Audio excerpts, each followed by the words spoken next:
His skill set very underrated. He's so hard to hit. People think, you jab his head off, but you try and jab his head off. He's a clever kid. You don't underestimate him. And then when we talk about this fight coming up with Abdullah Mason, 22nd of November in Riyadh.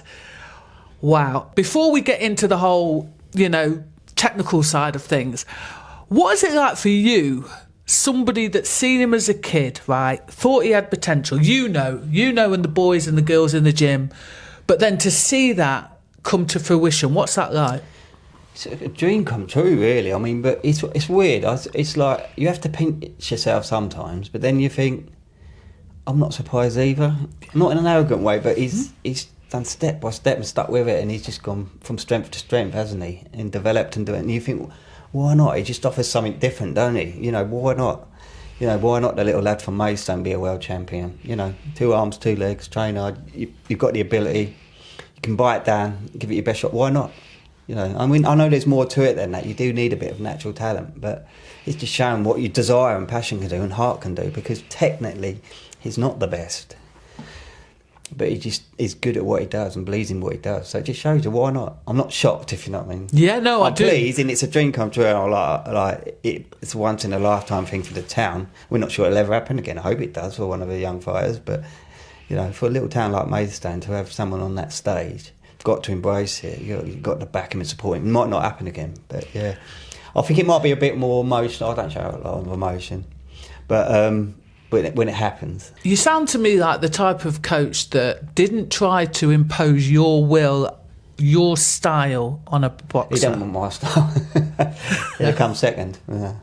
But do you know what I'm saying? I mean, even they're obviously good at what they're doing because of the coaches that they had. Do you know what I mean? So you got to kind of look at yourself and, for a moment, feel proud at the part that you've played in this. I think I'm more proud that he's not wasted what he was capable of. Going back earlier when you miss talent and I leave the gym too early and not quite committed, and he's achieved what he's capable of. He's there. He deserves it. He's worked hard. He's got his rewards for his 5 a.m. runs, his strength work. Times he's boxed with niggling injuries, and a lot of fighters says, "Nah, call it off." Yeah, I don't know if you've been following the kind of storyline online. I think he's getting slightly underestimated. He always has. He likes that. I quite like it as well. It's always been the way. We had it in the amateurs. Oh, you ain't going to get nothing in Liverpool. Or you were over to Jericho. You're going to have to box to get something over there. You know what I mean? Have you heard this kid? Have you heard this kid from that gym? Gym? Yeah. But we'd heard it all before. It'd already been tested. Because going back to when I said I had to sort of overmatch him to get in boxing, and he was still winning. So mentally, he wasn't fazed by that. And this is where I was going back to. He's got a terrific amateur record, but he never had it his own way. A lot of them fights, even the stoppages, were really hard bouts. They've had a kind of similar, and what I mean by similar kind of trajectory is they both didn't box internationally as amateurs. They kind of were national. They're both national champions. I think Sam was a senior champion. I think Abdullah was a youth and a junior. Because he couldn't have been a senior. I reckon he must have turned straight over as soon as he could, because he's 21 and had more belts than Sam, so I don't think he would have been a senior amateur for long. So in that respect, they've kind of even Stevens, and then people are sort of like, I've just seen a lot of the comments, and I feel like Sam's been, and that's not to say Abdullah Mason is a talent. He is a talent. I think that's going back to his style. They look at him, he's robust, he's strong, he's raw, he's forward fighting. I think he's just another one of those ones they think he can jab his head off or box round, and that's not the case with him. And you won't really understand it unless you're in there. Unless you're in there. Obviously, Al and Eddie see it because they get him top-notch sparring and with good kids of similar styles. So they've got the same belief I have, and now they've had him for 6 years. So it's easier said than done with Sam. I agree with you. I think he is slightly overlooked and underestimated. Because he's made these Mendy fights and the Wolves fights look easy, so they still think he hasn't been tested. Yes. It might have been better for him to have a right war and come through it and, with a dramatic knockout. And of course, it's the same notes. I think he's come up under the radar. He's made tough fights look easy. Yeah, I have to agree. I think one of two things happens when he went the 12 rounds. I think it's been 12 rounds twice, and then people start to think, he was knocking people out now, and it's almost like it was BS, and he ain't got that skill. And I said, no, actually, he's shown a different look. He's shown us those looks, right? Now he's shown us a different look. But what I will say is, he's never been on the floor. I don't know what about amateur, but he's never been on the floor. No, not even near it. I mean, you watch his pro fights, there's not one... You watch most pro fights, even the good kids coming through, there's been times where he's took a shot there and he's had to move off and have a breather and recover in the next round, and he'd go on to win. But I don't think he's dropped around personally, let alone take a really good... There's not one time I can watch him as a pro and think, you need to keep your hands up there, son. Yeah. You know, or it's been rocked and had to reset, you know. Never. No. Again, and I think he needs credit for that. We could look at it one of two ways, though. So Abdullah Mason, I think, going back to the styles, I think people sometimes... Listen, the kid's got a nice style. It's easy on the eye. It's all a bit sexy and tasty. So I can see why people can get seduced by that. I like him. He's a good fighter. Good feet, actually, to be fair. Beautiful, sharp southpaw. But it should be... They're boxing for a world title. He should be edgy. He should be a little bit nervy, you know. Shouldn't be a given, but I think it's both their toughest tests. Yeah, I agree. I quite like that, but he's never boxed no one like Sam. That's the thing. Sam hasn't boxed no one like Abdullah Mason yet either. This is what makes it interesting.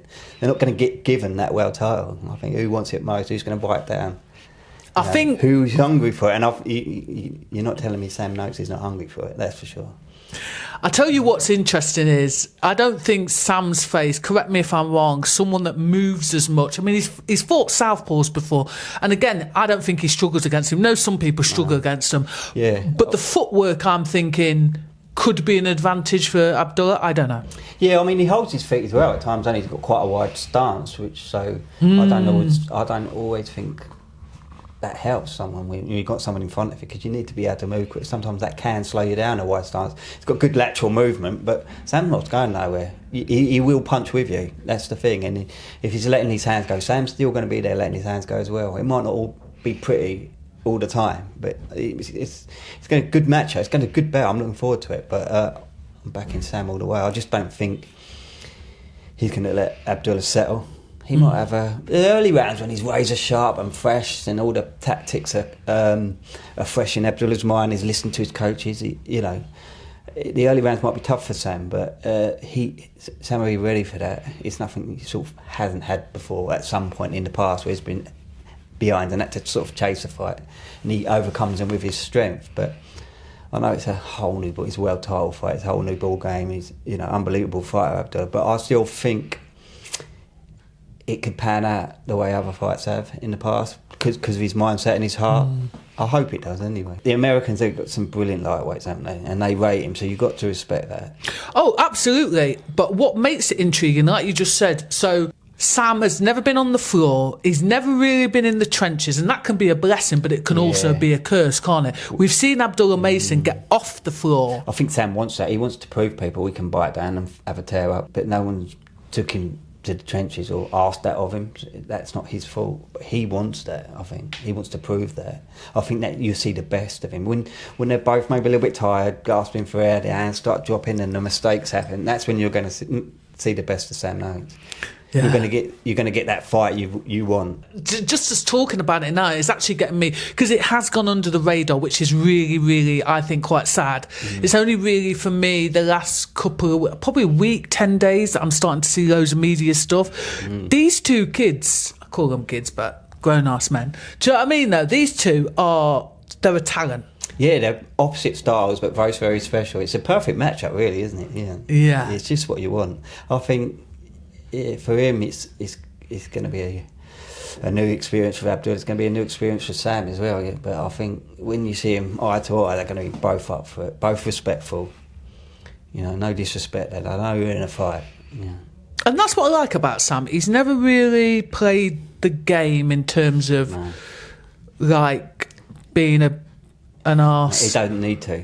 He respects everyone. But what that opponent's in front of him that's the only thing stopping him on where he wants to be, on an ABA belt or the Lonsdale belt. That's the only thing in front of him stopping him getting it. So you don't need to disrespect him. because once that bell goes, he's coming for you. He's coming for that bell. He wants that title, and you're not stopping him. It's one of them fights, I believe, that doesn't need all the needle because, again, both kids are really talented. Yeah. And so, therefore, that's enough, in my opinion. Yeah, that's his way. Golovkin's and stuff like that, they don't shout their mouths off. They let their hands do the talking. But Shakur Stevenson said of Sam, truthfully, I ain't going to lie, he's probably one of the strongest fighters that I've been in the ring with at 135 pounds. Yeah. He's got a lot of power. He's real tough too. Good fighter. Yeah, sure. He hasn't got really nothing to prove, Shakur Stevenson, has he? He's there. He's the greatest lightweight. So why wouldn't he tell the truth? Because he knows what he can do and deliver. So if he thinks Sam's strong, he's going to tell him strong. If he's, he hasn't got to hide nothing back to sort of big himself up. He's the best lightweight out there at the moment. But so I don't think he's got any reason not to be truthful about Sam. Well, we know he's strong anyway, so there isn't a stronger lightweight than Sam out there. The fact that you're going out, he's got loads of friends, extended family. I mean, that says a lot about a person, doesn't it? I think it also says they know he's going to give it his all. People ain't spending £1,000 plus for someone that's not even going to turn up or try or well out of their depth. If they believe in him, they know they're going to give 100%. That's why we're all right behind him. We can sort of see this special day happening, bringing that belt back to Mason. That's the thing. What will it be like for you when that ring walk music kicks in? Yeah, I don't know. From a coach's side of it, I don't know. I'd like to be a little more emotional and passionate. I'd like to be. But I start thinking boxing. Keep your hands up, son. Keep that chin down. Don't get too carried away. You know what I mean? Yeah. I'll start thinking about what he. I find it really hard to shout and scream my mouth off and concentrate on the bout of the boxing match at the same time. I'm so indulged in what it's doing, and this sort of emotion goes away from it, and then he's over the line. You have sort of a bit of a come down here. Well done, boy. You know what I mean? You're still invested then, heavily. Yeah, I want to follow him all the way. Yeah, I really care for the boy as well. He's done so well for himself and our club as well, our little club. So the journey's not finished.